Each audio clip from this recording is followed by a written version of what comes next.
denizi kaynayır damarında, olur beni çaştıran, olur yoldan azdıran.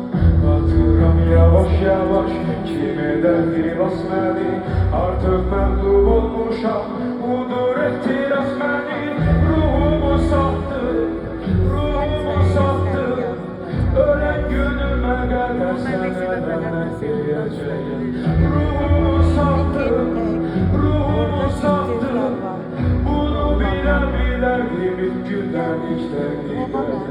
Ruhumu sattı, ruhumu sattı, ruhumu sattı. Kalmayım rahatladım, günahıma zapt edip, şeytan da güldürmedi, gizlice gülümsedi. Hasretten gözlerim senin reks etmeydi, reks et külle kaldırsın havaya eteğini. Ruhumu sattı, ruhumu sattı, ölen günüme kadar seneden diyeceğim.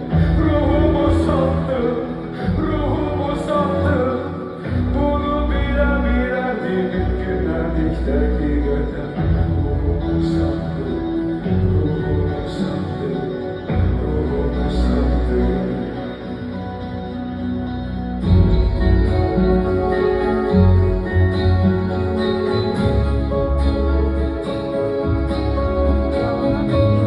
Kışıydım, oranıydım, yaz geldi çiçekledim, her yer az kolanıydı, her ihtiyar olanı.